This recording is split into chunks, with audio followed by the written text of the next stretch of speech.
Bonjour, vous êtes bien sur Fréquence Paris Pluriel 106.3 dans l'émission Info 20 Béton de l'association Belleville Citoyenne. L'émission d'aujourd'hui va parler des téléphones mobiles et de la 5G. Vous êtes bien avec Mila et Chad. Nous ne sommes pas toutes seules sur le plateau. Est-ce que vous pouvez vous présenter ? Déjà bonjour, je m'appelle Inès. Bonjour, c'est Anna. Salut, moi c'est Racha. Nous allons commencer cette émission en écoutant un micro-trottoir. Est-ce que quelqu'un peut nous dire où ce micro-trottoir a été réalisé, s'il vous plaît ? Ce micro-trottoir a été réalisé dans le quartier de Belleville. On a posé des questions sur le sujet du téléphone, etc. et les nouvelles technologies. Ça a aussi été réalisé entre décembre et janvier.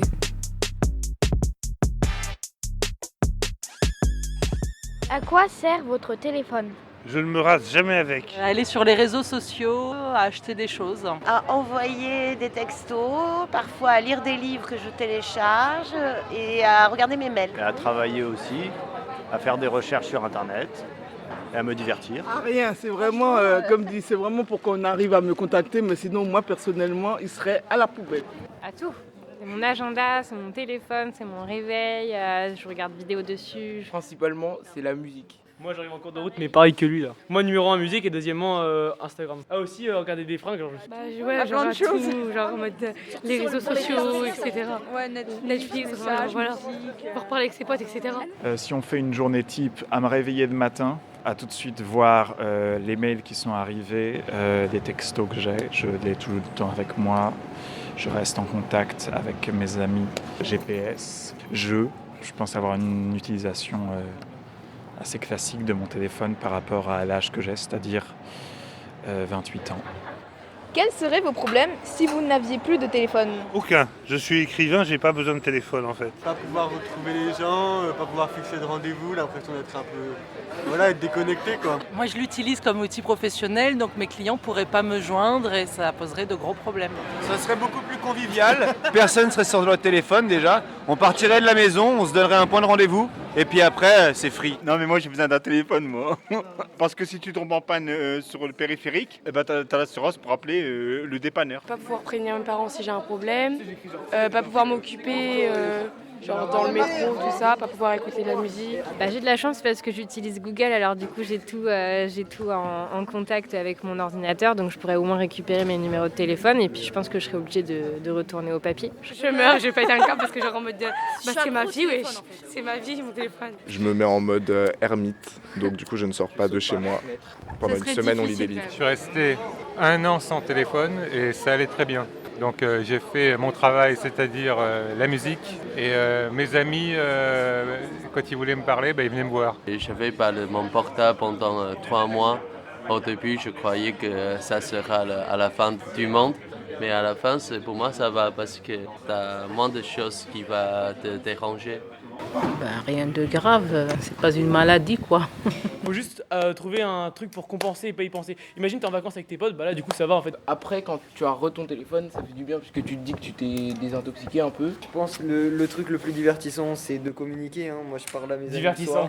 Au départ je trouvais ça très difficile mais après un moment j'aimerais bien je pense. Je serais moins stressée. Je pense que ce serait dur sauf si j'étais en vacances. J'achèterai un autre téléphone. Et si vous n'auriez pas la capacité d'acheter un nouveau téléphone et juste de ne pas pouvoir aller sur internet ou sur les réseaux ? Je sais pas comment j'aurais fait, je me serais débrouillé, j'aurais travaillé pour acheter un téléphone. Pour dire que le téléphone c'est tellement important, peut-être j'aurais même pas acheté un autre truc plus important. Je tomberais pas malade déjà pour commencer. Je chercherais à acheter un autre téléphone. Je profiterais peut-être plus des moments au lieu des fois d'avoir l'esprit ailleurs. Je l'ai perdu pendant 3-4 jours, là, ces vacances-ci. J'ai été sans. Et c'était assez sympa du coup de ne pas avoir de téléphone et de me dire que j'étais obligé de faire sans.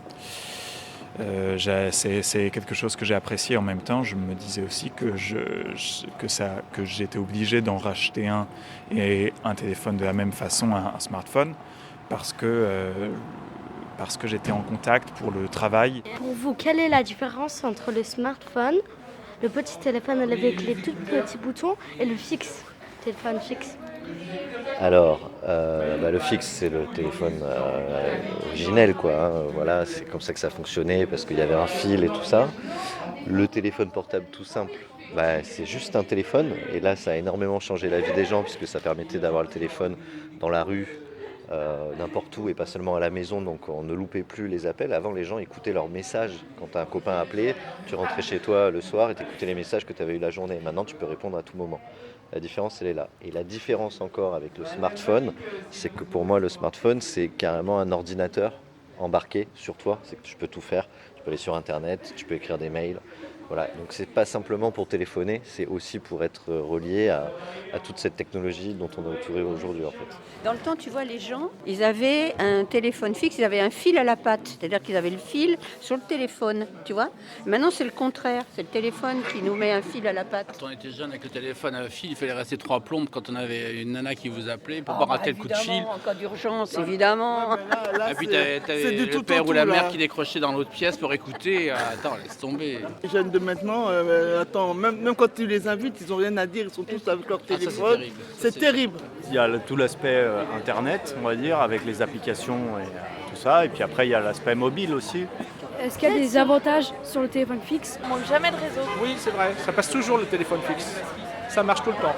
Le fixe, c'est genre en mode tu veux juste passer des appels quand t'as plus de crédit. Il n'y a pas internet. Il n'y a rien dans le fixe, genre c'est un téléphone comme ça. Finalement, tu es un espèce de répondeur ambulant, quoi. Tu marches, on t'appelle, tu réponds. À n'importe quel moment quelqu'un appelle, là on arrête notre conversation et je réponds au téléphone. Alors que le fixe, il laisse un message et tu regardes ça quand tu rentres. Smartphone, il nous donne la vie plus pratique, mais à la fin on a oublié des choses juste à côté de nous. On a perdu de sensibilité pour sentir les choses juste à côté de nous. Moi avant j'avais un bigot, un téléphone à touche donc, et le truc qui m'énervait le plus, c'est vraiment de ne pas avoir de musique, quoi, parce que appeler pour un téléphone, je trouve ça vraiment secondaire, quoi. Qui dit genre j'achète un téléphone pour téléphoner? Qui dit ça? Les smartphones, c'est Internet, hein, c'est primordial, c'est le gros changement, ça change tout. Avec Internet, on fait tout. Les téléphones d'aujourd'hui, ce sont des ordinateurs avant tout. On ne peut plus vraiment parler juste de téléphone. C'est vraiment ce qu'on appelle un peu abusivement une révolution. Vous préférez le fixe ou le téléphone d'aujourd'hui? Sûrement les téléphones d'aujourd'hui. C'est comme rendu une extension de nous, tu sais, avec tous les réseaux sociaux qui sont là-dessus, tout le contact. Finalement, notre mémoire, une partie de notre mémoire est dans notre cellulaire, dans notre téléphone. Quelles seraient les améliorations à apporter au téléphone? Eh bien, il faudrait que ça consomme beaucoup moins d'énergie et que ce soit uniquement sur batterie solaire. Parce que les serveurs qui font tourner Internet consomment beaucoup d'énergie. Qu'on puisse fumer des clopes avec. Non, à ce stade, je pense qu'il fait tellement de choses que c'est difficile d'imaginer. Il faudrait avoir l'imagination des gens de votre âge pour penser à des choses plus modernes pour le futur. Mais moi, je vois pas ce qu'ils pourraient faire de plus, à part faire cuire un œuf ou du café. Des heures de blocage. On peut bloquer les téléphones. Ah oui, tiens, la liste rouge, une liste rouge.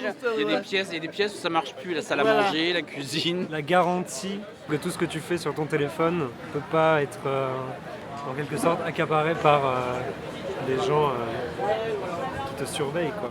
Ouais, que les données soient plus sûres, quoi. Il y a déjà beaucoup trop de choses sur un téléphone. Sur les téléphones classiques qu'on connaît, sur les Apple et les Samsung, même s'ils sont améliorés, je pense que ça serait plus la batterie.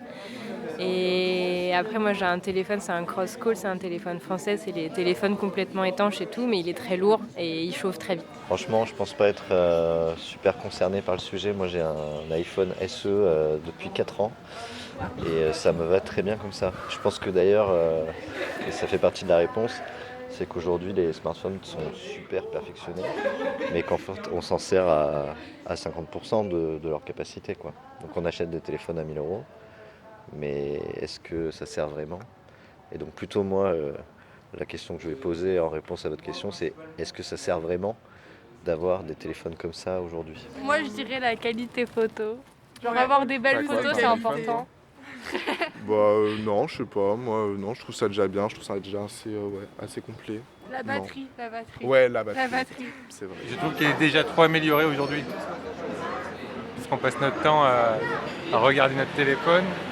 Et on regarde même pas ce qui se passe autour. Pour moi, c'est déjà pas mal déjà. Peut-être 5G, pour moi, c'est trop. Du coup, on va partager toutes les informations, on n'aura pas de privacy. Si vous devez vous implanter votre téléphone sur une des parties de votre corps, ça serait où? J'aimerais pas l'implanter, franchement, ça obligé fait ou peur. pas? Non, ça fait peur comme idée, donc j'aimerais pas le faire. Ok, d'accord. Voilà. Après, moi, ce serait sur le nez. Zéro, aucune. Pourquoi? Parce que quand je vais me baigner, ça va faire un court-circuit.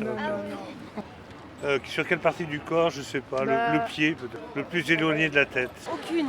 Alors c'est un cauchemar, mais je voudrais que personne ne s'implante jamais rien parce que je trouve que comme il y a Internet, qu'on peut être tracé partout où on va, on n'a plus d'anonymat, on n'a plus de liberté si on a quelque chose implanté sous la peau. Ça veut dire qu'on sait toujours où tu es, on sait toujours ce que tu fais. Et ça, c'est quelque chose qui me dérange. Je trouve que dans la société, il faut qu'on garde un peu de liberté. L'appareil photo. L'appareil photo, ouais. Sur le front. Non, c'est lait sur l'épaule. Pour avoir une vision d'ensemble, quoi. Pour enregistrer tous nos beaux souvenirs. Ouais. Bah rien, parce que maintenant avec les montres, on a Bluetooth. Mais par exemple, si vous auriez une caméra dans les yeux, par Si exemple. vous aviez Une caméra dans les yeux, vous pourriez filmer à partir de vos yeux. Mais attends, on n'est pas des robots, on est des pas des humains. robots, on est Oui, des mais si on vous Ouais, mais s'implante- Daniel, quand tu seras plus âgé, tu verras, on en voit déjà trop. Des puces, que tu mets des caméras, que tu mets je ne sais quoi, bah t'es plus vraiment libre. Ah ouais, ça non, par contre. C'est mort. C'est mort. Ah mais moi j'aimerais pas m'implanter un téléphone. Comme une montre un peu. Vraiment le futur. Je sais pas, plus utile, directement accessible comme ça. Et puis tu gardes les mains libres. Ouais, c'est vrai, moi aussi je dirais ça. C'est cool ça, c'est vrai. Tu as l'appareil photo dans les yeux, ça peut être grave cool. Ça peut être mieux de ne pas sortir son téléphone ou alors ça peut être genre beaucoup mieux de prendre les photos par rapport à comment on voit nous, le monde. Alors l'idée même de m'implanter quelque chose dans mon corps ne m'intéresse pas tellement pour le moment. Après, si j'étais obligée, quelque part, là où je l'utilise moi déjà maintenant, je pense quelque part vers ma main ou mon avant-bras, je pense que ça serait plus pratique pour moi. Je sais pas. Disons dans ma main. L'appareil photo à l'intérieur de l'œil. Je sais qu'on voit donc dans les films des trucs comme ça, ou même dans les Google Glass, où on voit les gens ont des lunettes et on peut voir sur l'écran en fait directement ou sur la rétine. Moi, c'est un truc, encore une fois, je vais rester un peu peut-être à contre-courant, mais je sais que déjà les téléphones envoient des ondes qui sont assez négatives pour le corps humain. Donc je me dis que si on doit commencer à rentrer dans un truc où on a des écrans carrément implantés ou avec des puces ou machin, choses qui sont peut-être en train d'essayer d'être développées, moi personnellement, ça m'intéresse pas vraiment parce que je vois pas vraiment le progrès, quoi. Voilà. Je vois plutôt quelque chose d'assez dangereux. Si c'est obligé et que j'ai un flingue sur la tête, ouais, bah les lunettes. Ouais, si je peux user comme les lunettes, pour moi c'est cool. Je peux prendre les photos avec mes lunettes, je peux enregistrer toutes les choses, ce que je veux.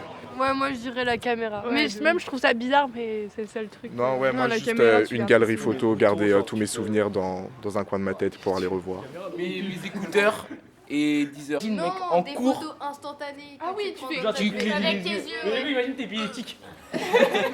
Et du coup, genre des grosses basses dans les oreilles. Ah non, ce serait nulle part. Et si on serait obligé? Sur une partie qu'on peut enlever dans les cheveux.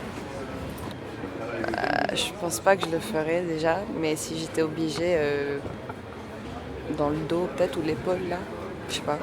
Implanté? Non, non, non. Ah, je n'implante rien du tout, moi. Entre l'oreille et la bouche. Pourquoi? Comme ça je peux entendre et je peux parler. Oh, c'est pour le téléphone. Ce serait sur ma main. Pourquoi? Parce que c'est utile directement, tu vois. Hop, j'ai plus besoin de poche. Vous êtes toujours sur Fréquence Paris Pluriel dans l'émission Info 20 Béton. Voulez-vous revenir sur certains points? Oui, ce serait bien déjà sur le point des réponses assez fréquemment dites. Parce que, comme je pourrais entendre dans le micro-trottoir qu'on a fait, il y a plusieurs réponses assez similaires qui ont été dites à plusieurs reprises. Comme par exemple le refus de s'implanter quelque chose. Ou même la comparaison entre les bigots et les téléphones fixes et les téléphones et les smartphones. Il y a eu des réponses assez intéressantes, mais j'étais... Toutes les réponses étaient presque pareilles en gros. Ouais, voilà. Il n'y avait pas beaucoup d'avis assez différents. Donc ça me déçoit un peu parce que j'aurais aimé avoir quelque chose d'intéressant, à pouvoir peut-être prolonger sur un truc comme ça pour pouvoir en faire carrément peut-être un sujet de débat. Donc voilà. Vous voulez dire quelque chose ? Ouais, moi j'ai beaucoup entendu que le téléphone était indispensable, mais aussi que, en gros, il y avait 2 réponses, que le téléphone était indispensable, mais que c'était bien de se déconnecter et qu'il était fier s'il devait se déconnecter.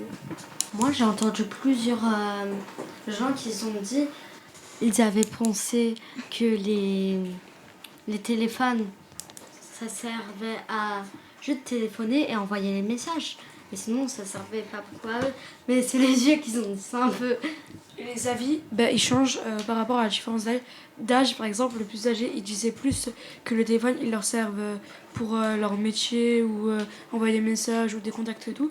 Et ou même juste, par exemple, justement, les gens qui sont accros au téléphone, qui disent, par exemple, comme on a entendu les plus jeunes dire oui, le téléphone, c'est indispensable, je meurs, je vais... Ouais, toute ma vie, le téléphone. Les plus jeunes disaient qu'ils l'utilisaient plus pour les réseaux sociaux, pour des photos. Les personnes les plus jeunes, ils disaient qu'ils voulaient bien s'implanter et tout, alors que plus les gens sont âgés, j'ai l'impression que plus les gens sont âgés, plus ils ont peur pour eux justement. Pour vous, quels sont les dangers d'être constamment connecté ?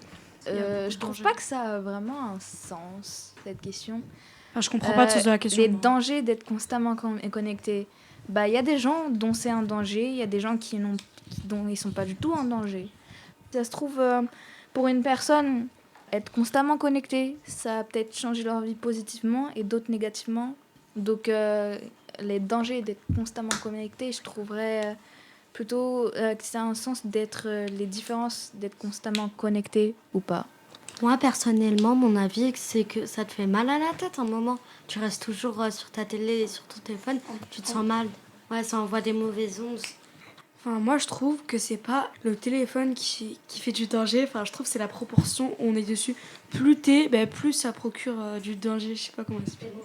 En gros, c'est pas l'objet en lui-même qui est dangereux, justement. C'est la proportion, combien de temps on reste dessus.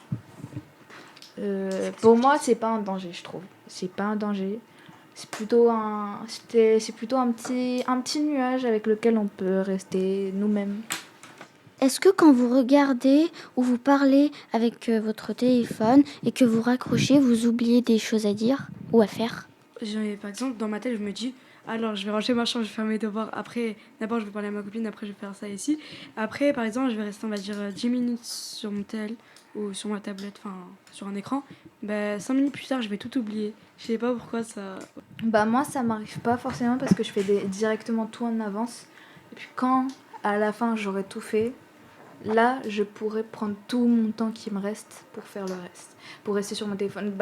Comme par exemple, pour faire mes devoirs, par exemple, les heures de perm, chaque heure de perm, chaque minute, même à la récré, j'essaye de faire mes devoirs pour qu'à la fin, j'ai le maximum de temps libre pour rester sur mon téléphone. Comme ça, je m'inquiète pour rien du tout.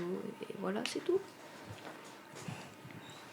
Moi, quand j'allume ma tablette ou mon téléphone, j'arrive plus à me détacher d'elle. Tu vois, je reste bloquée sur une application. C'est addictif. Ouais, voilà. C'est quoi la première chose que vous faites lorsque vous allumez votre téléphone ? Je parle directement à mes amis. Parce que je pense que c'est la première chose la première chose, dès que j'ouvre mon téléphone, je dirais la première chose qui me ferait plus plaisir. Parler à mes amis. Ou alors peut-être que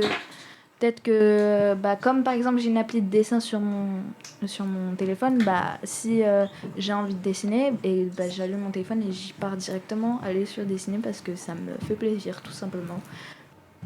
Moi, la première chose quand j'allume mon téléphone, je vais directement... En fait, dans ma tête, je me fais les trucs les plus importants ou moins importants, tu vois. Par exemple, aller sur le site de l'école, je me dis, d'abord je vais aller sur le site de l'école pour vérifier les devoirs, après je vais vérifier et je vais faire les choses les plus importantes. Et après, je vais faire les choses les moins importantes, c'est-à-dire traîner sur Instagram et trucs comme ça je vais faire à la fin. Moi, j'ai absolument rien à dire parce que j'ai pas de téléphone. Je sais pas, peut-être que tu fais sur YouTube ou... Ah si, je vais beaucoup sur YouTube et sur TikTok, c'est tout. Qu'est-ce qui relie votre téléphone à votre ordinateur ? Points communs d'utilisation, etc. Points communs d'utilisation. Alors, il y a beaucoup de points communs.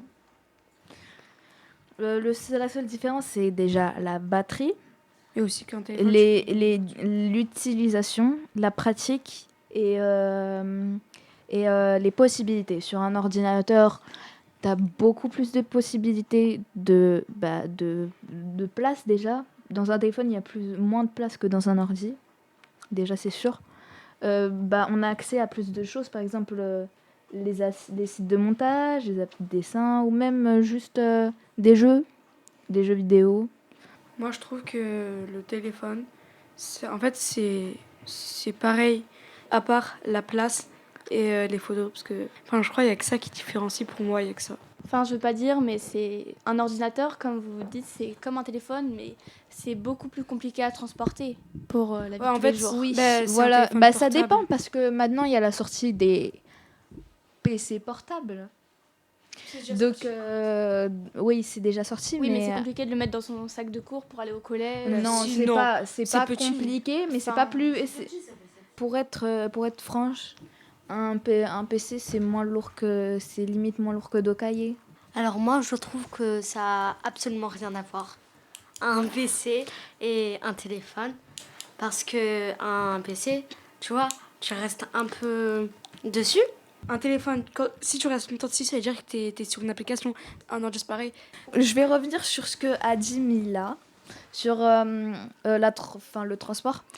C'est vrai qu'un téléphone, c'est quand même 1 milliard de fois plus léger et plus transportable parce que ça rentre dans une poche. Ça rentre quand même dans une poche et c'est quand même pour aller, par exemple, faire une petite course et devoir marquer quelque chose d'important, on a un petit téléphone pour pouvoir faire des choses rapidement. C'est ça, en fait, qui différencie beaucoup le téléphone et le PC. C'est la rapidité. Un téléphone, c'est beaucoup plus rapide et plus fin et plus simple d'utilisation qu'un ordinateur. Un ordinateur, c'est quand même beaucoup plus compliqué. Un ordinateur, c'est quand même plus difficile. Par exemple, si on montre à quelqu'un qui ne connaît pas vraiment Internet un téléphone et un ordinateur, il va plutôt choisir un téléphone parce qu'il va penser que c'est beaucoup plus facile d'utilisation et beaucoup plus simple à voir, etc., qu'un PC. Voilà. J'ai juste une question. Depuis tout à l'heure, vous parlez des réseaux sociaux comme Instagram, Twitter, Facebook. Mais vous dites que vous parlez à vos amis, mais est-ce que vous parlez seulement à vos amis du collège ou des amis virtuels, entre guillemets ? Alors, en connaissance de cause, j'ai énormément d'amis virtuels. Donc, franchement, pour des amis virtuels, faut déjà bien les choisir et avoir vraiment confiance en eux pour pouvoir déjà parler, juste parler. Parce qu'un ami virtuel, c'est quand même tu ne l'as jamais rencontré, tu ne l'as jamais vu, tu ne connais pas sa vie. Donc déjà, dire un bonjour, au revoir, ce serait bien, mais c'est quand même limite, quoi. Faudrait vraiment la connaître, la personne, et il faut vraiment avoir confiance en elle et qu'elle ait confiance en toi pour pouvoir aller plus loin, limite les rencontrer en vrai. Donc voilà. Est-ce que vous trouvez ça dangereux d'avoir des amis virtuels ou de parler à des gens sur Internet ? Ouais, mais non. Ça dépend. Pas du tout. Si, ça peut être dangereux. Par exemple, peut-être que, imaginons, j'ai 45 ans et je me fais passer pour une fille de 12 ans et je vais aller sur Internet, je vais chercher des photos, je vais les photoshopper, et je vais enlever les petits logos et après je vais poster sur Instagram et je vais dire que c'est moi et tout. On n'est pas quand même bête. À un âge, par exemple 13 ans, on sait différencier quelqu'un qui a 45 ans et quelqu'un qui a 12 ans. En fait, mais il n'y a pas seulement des profils Instagram ou Twitter ou Facebook, seulement de personnes réelles. Par exemple, il y a comme le Gacha Life ou des choses comme ça où on ne peut pas du tout reconnaître si c'est une personne de 45 ans ou de 12 ans même. En ce moment, il y a plein de méthodes de découvrir quelque chose. Par exemple, les concours d'iPhone, par exemple, sur des faux comptes de faux youtubeurs, par exemple. On sait les reconnaître parce qu'on sait très bien que aucun youtubeur va donner un concours parce que si tu gagnes directement et ils vont pas te demander ton adresse, etc., tu vas trouver ça un petit peu bizarre. Une personne de 45 ans, s'il a des bonnes intentions, je dis ça entre parenthèses, juste bonjour, au revoir, ça suffit, quoi. Mais s'il a des mauvaises intentions, tu finis par les voir, en fait. Quand quelqu'un demande ton visage, tu dis d'abord le tien, quoi. Ouais, mais voilà. Imaginons que que cette personne va venir te voir, tu vas commencer à t'appeler à la suite, mais il va pas te dire directement montre-moi ton adresse et tout. Par exemple, on va dire qu'il va attendre 2-3 mois pour que vous vous connaissiez super bien, pour que, comme tu disais, que ce soit un vrai pote, que tu fasses vraiment confiance. Imaginons que tu commences à lui faire confiance, et après, en ce moment, il va te demander ouais, tu peux passer une photo et tout pour que je la poste sur Instagram, sur mon post, pour dire ouais, j'ai une nouvelle pote et tout. Bah, tu vas y croire parce que, comme tu as dit, tu peux lui faire confiance environ. Tu vois. Une image, moi je la montre que quand je suis sûre de quelque chose. Par exemple, si on aurait fait déjà un appel, voilà, justement, un appel, ça fait directement la différence. Quelqu'un qui va commencer à parler gravement et qui va commencer à te parler, tu vas dire attends, ça c'est une personne âgée quand même. Et que tu vas commencer à te faire des idées. Tu vas dire attends, toi tu n'as pas 13 ans comme tu m'as dit, ça se voit très bien que tu es quelqu'un de plus âgé. Donc, je ne veux pas parler avec toi, donc, et ainsi de suite. La bloquer personne et la signaler pour dire que c'est un faux coup et que c'est quelqu'un de 45 ans. Juste un appel peut faire toute la différence. Un appel. Quelle serait votre réaction si on vous disait de ne plus toucher votre téléphone pendant 10 jours ? J'aurais dit, t'es pas ma mère, déjà. Et si c'est ta mère qui pose la question ? Et si c'est ma mère qui me pose la question, franchement, ce serait dur pour moi. Parce que je n'ai pas d'amis. J'existe pas. Et moi, tu m'as oublié ? Moi, par exemple, si on me dit ça, je vais aller directement chez mes potes et je vais leur demander ouais, tu peux venir chez moi et tout. Par exemple, au collège, après le collège et tout, je vais les demander directement parce que moi j'ai des amis. En vrai, moi, j'aurais accepté direct. Est-ce que vous pensez que sans le téléphone ou ordinateur ou tous les réseaux, on créerait plus de liens sociables avec les gens dans la vraie vie ? Bah ça dépend comment tu vois les choses. Parce que si t'es habitué, par exemple, moi je suis pas vraiment habituée à être sociale dans la vraie vie. Parce que, je sais pas, je me sens à l'aise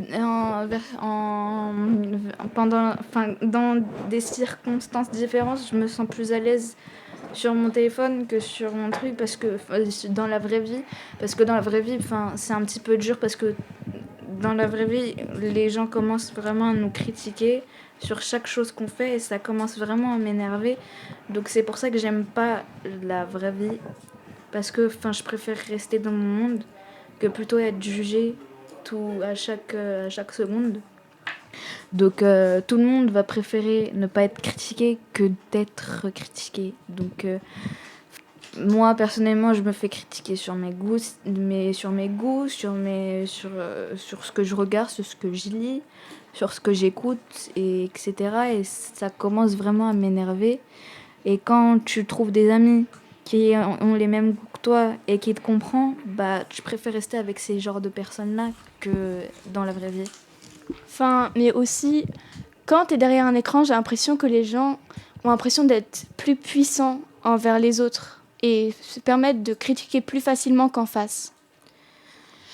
Tu préfères te faire insulter sur un message ou te faire insulter dans la vraie vie ? Tout le monde aurait préféré sur un message. Non. Moi, perso, j'aurais préféré dans la vraie vie, parce que dans la vraie vie, tu vois, je pourrais me défendre, je pourrais en parler, tu vois, alors que si tu pourrais aussi envoyer un message en retour, c'est exactement la même chose. Ouais, sauf que si tu envoies des messages en retour, tu sais pas qui c'est. Je sais pas comment expliquer.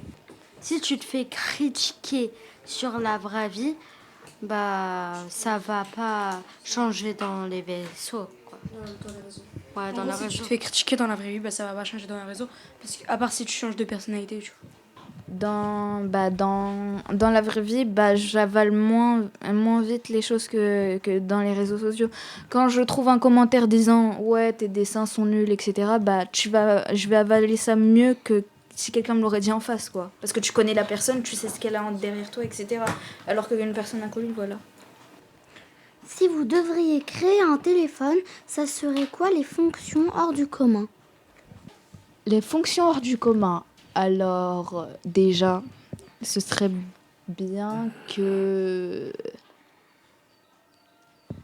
elle puisse avoir déjà une forme différente que juste un carré. Ce serait bien d'avoir un petit téléphone rond, ce serait assez insolite et rigolo, déjà.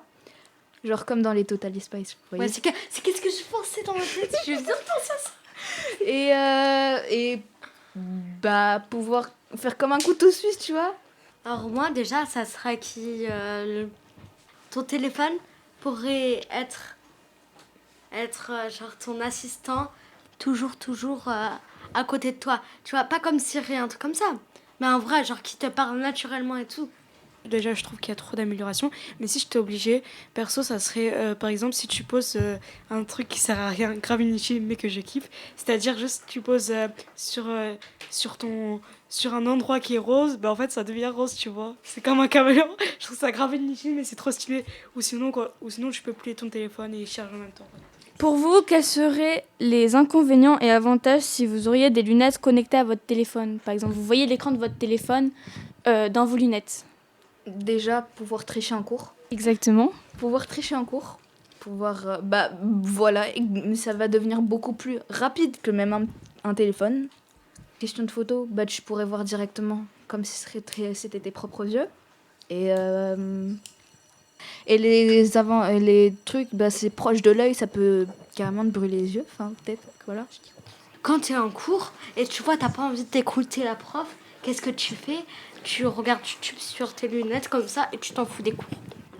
Comment dire ? S'il est déchargé, tu vois, il y a une limite. Par exemple, s'il est déchargé, je peux plus l'utiliser. Par contre, si t'avais des lunettes, tu vois, ça serait encore pire. Ça serait pire que le téléphone, tu serais encore plus addict. Épuisé, je comprenais pas ce qui se passait, perdu dans mes pensées, j'avançais, c'était pas la peine d'insister, je me foutais de ma destination. De toute façon, je finirais ma soirée sous un pont nauséabond, mes illusions. Parti dans la fumée, parti des pavés, j'étais retourné en moins de temps qu'il n'en fallait pour le faire, je l'avais fait. Et comme celle d'avant, la nuit qui passait avait ramené tant d'obscurité que de ressentiment. Le toit que j'avais et la famille envolée, ainsi que l'amour de celle vers qui je m'étais tourné. J'en voulais au monde entier, je me laissais crever, trop fier pour demander à mes amis de m'aider. J'étais celui qui restait quand tout le monde rentrait, ne sachant où aller, je me noyais dans le temps. Et pour en gagner comme un dément, gérer la tempête et l'esprit en feu. Semaine après semaine, j'étais un peu plus miséreux. Une fois de plus, un peu moins que peu. Ce n'était pas par envie, mais la rue m'a prêté son lit quand l'esprit dépravé. J'étais sur les pavés, trop de gens sur les pavés, sans rien affecter, passe la nuit sur des pavés. C'est prouvé, comme chaque année, trop de gens vont crever sur les pavés. Donc je perds pas mon temps sur les pavés, et j'apprends des pavés pour éviter un jour de retourner sur les pavés. Trop de gens sur les pavés, sans rien affecter, passe la nuit sur des pavés. Comme chaque année, trop de gens vont crever sur les pavés. Pendant des années, j'ai côtoyé les pavés, promis, sans aucune maille. Bien évidemment, j'étais sur la paille. Petit à petit, j'ai appris les sevis de Nesby en Nesby. Je me suis enrichi facilement, c'était inquiétant. Faire de l'argent tranquillement, ça dérange le gouvernement. C'est clair, pour nous, pas de jugement. Pour les gosses de la rue, c'est la prison à chaque coin de rue, ça fait peur. J'ai l'impression que l'État n'a pas de cœur, aucune faveur, aucune fleur. Voici la devise de la police. Et après ça, vous voulez que je dise pisse, plutôt je pisse sur eux, mais ça vous le savez. 1, 2, juste l'un d'eux. Je sais de quoi je cause. La vie dans les pavés n'est pas rose. J'ose dire, et sans mentir, ce n'est pas le pire. Le pire, c'est de voir les pavés servir de lit et de salon en toute saison. Alors qu'est-ce qu'on attend pour sauver ma nation des pavés? Trop de gens sur les pavés, sans rien affecter, passe la nuit sur des pavés. C'est prouvé, comme chaque année, trop de gens vont crever sur les pavés. Donc je perds pas mon temps sur les pavés, et j'apprends des pavés pour éviter un jour de retourner sur les pavés. Trop de gens sur les pavés, sans rien affecter, passe la nuit sur les pavés. Comme chaque année, trop de gens vont crever sur les pavés. Dans le quartier où j'ai poussé tel un chardon dans le fume, il était inutile de résister à son appel tel le chant d'une sirène. La rue m'a guidé vers le chant d'autres sirènes, différentes de celles d'Ulysse, celles de la police. Leur gyrophare aurait dû normalement me servir de phare, mais croyant les éviter, je préférais m'échouer sur les pavés. À l'aise dans le malaise, chaque jour je commettais le crime de lèse majesté. Je crachais sans arrêt sur lui et sur cette putain de vie qui m'avait dégradé à un tel point.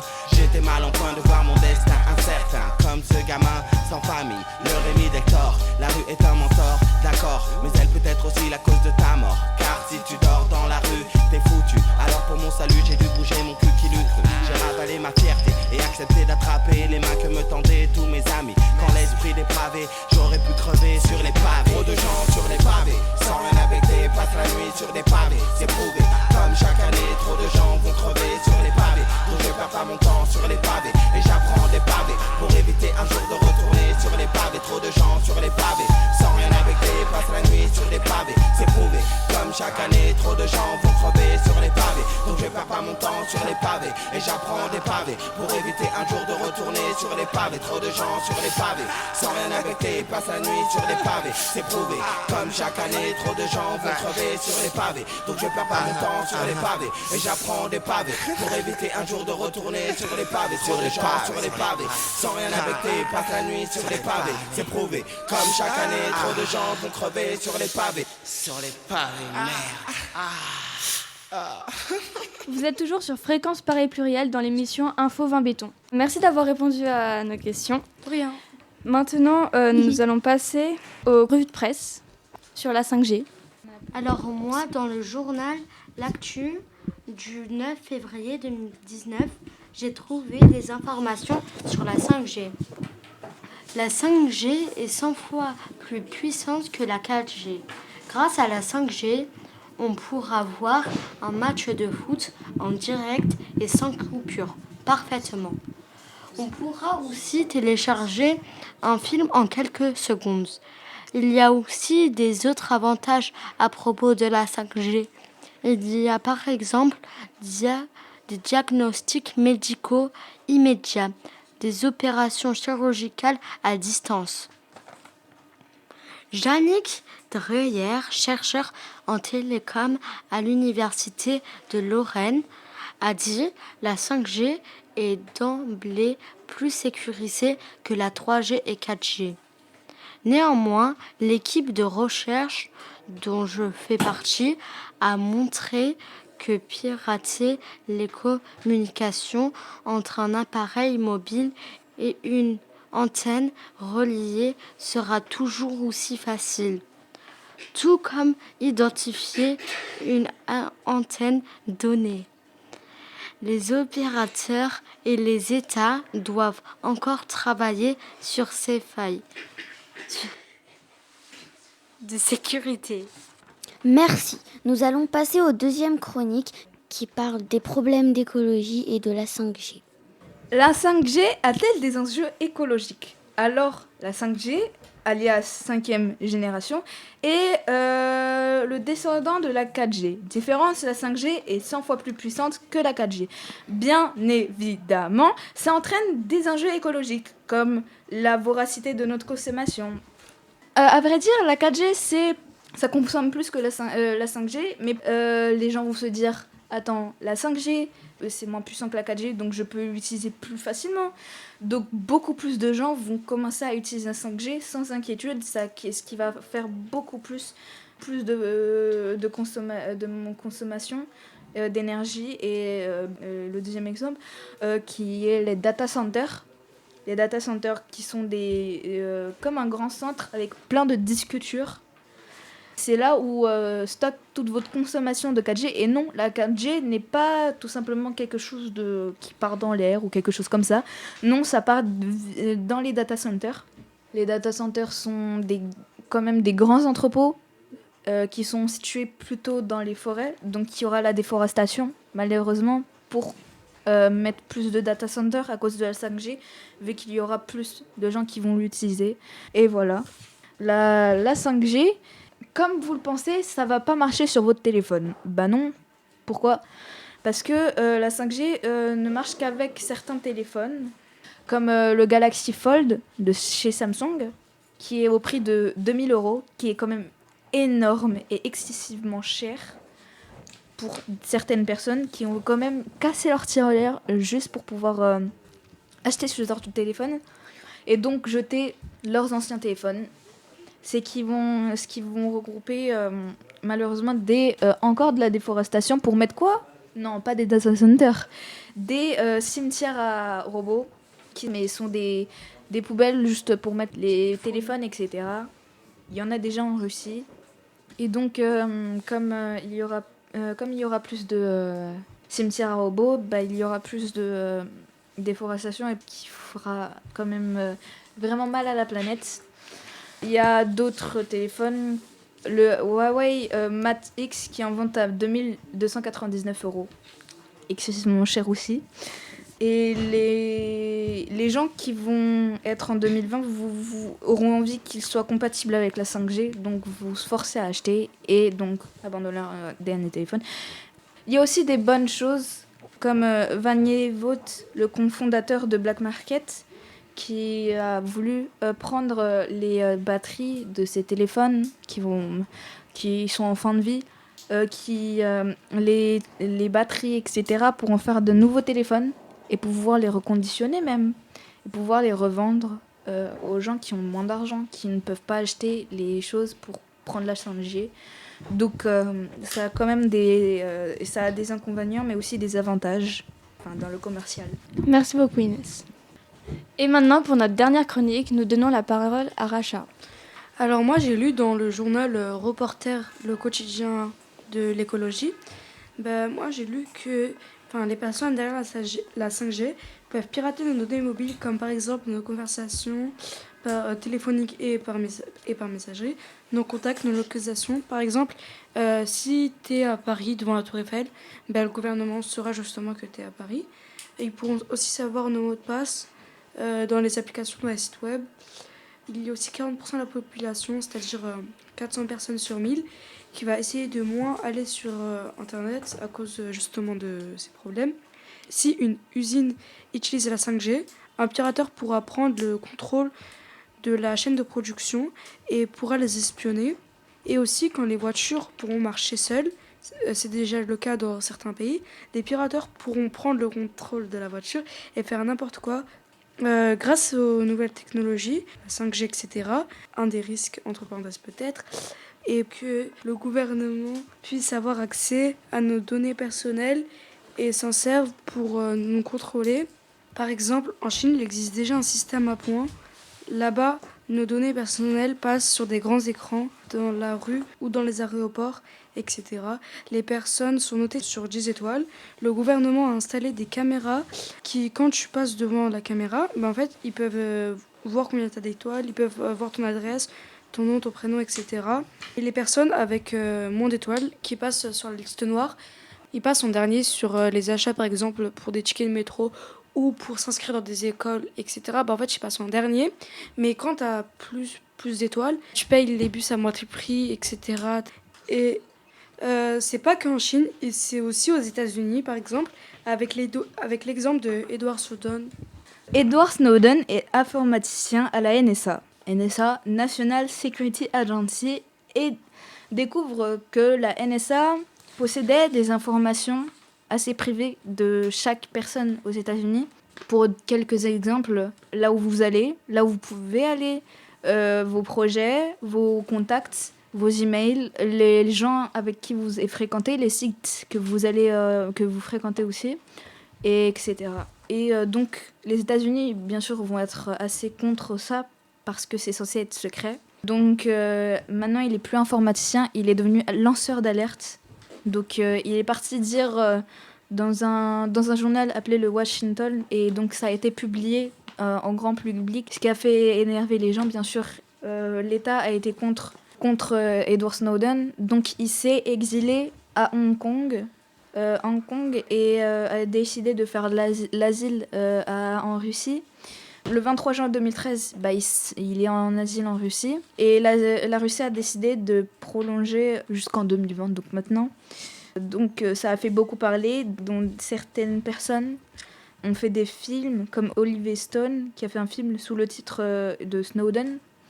Il a popularisé l'histoire. Edward Snowden apparaît aussi dans un documentaire oscarisé de la journaliste Laura Poitras, où il est filmé en cavale dans une chambre d'hôtel à Hong Kong. Merci de nous avoir écoutés jusqu'au bout de cette émission. Merci à Inès, Racha et Anna. Et si vous voulez plus d'infos, regardez des films et le journal. Au revoir. À toutes.